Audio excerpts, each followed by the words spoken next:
తమిళనాడులో ఒక విషాదకరమైనటువంటి సంఘటన చోటు చేసుకుంది.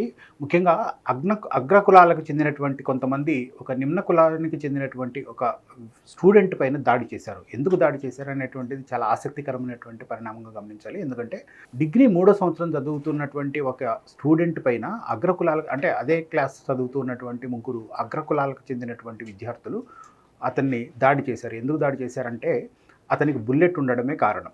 అంటే బుల్లెట్ పైన అంటే కాలేజీకి వెళ్తూ ఉండడంతోటి దాన్ని పోయినటువంటి అగ్రకులాలకు చెందినటువంటి విద్యార్థులు అతన్ని దారి కాచి అతని పైన దాడి చేశారు. అంతేకాదు 2 చేతులను పూర్తిగా నరికేశారు.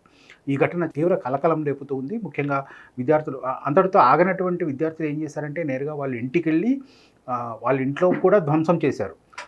అంటే ఒక నిమ్న కులానికి చెందినటువంటి నువ్వు మా ముందు బైకులు వేసుకొని నడుపుతావా అనేటువంటి ఒక అహంకారపూర్వకమైనటువంటి ధోరణితోటి వాళ్ళు వ్యవహరించారు. దీనిపైన స్థానిక పోలీసులు కేసు నమోదు చేశారు. ఈ ఘటన శివగంగై జిల్లాలో జరిగింది. శివగంగై జిల్లా మానామదురైకి చెందినటువంటి ఊళ్ళో జరిగిందనమాట. దీనిపైన ప్రభుత్వం సీరియస్ అయింది. ఎస్సీ ఎస్టీ కేసు నమోదు చేసి దీనిపైన చర్యలు తీసుకునేటటువంటి ప్రయత్నం పోలీసులు చేస్తూ ఉన్నారు. అంటే పూర్తిగా 2 చేతులు తెగి పడిపోయినటువంటి పరిస్థితుల్లో అతన్ని మదురై ఆసుపత్రికి తీసుకెళ్లి ఆ 2 చేతులను అతికించేందుకు వాళ్ళు ప్రయత్నం చేస్తూ ఉన్నారు. మొత్తానికి ఈ ఘటన దేశవ్యాప్తంగా కూడా సంచలనం సృష్టిస్తోంది.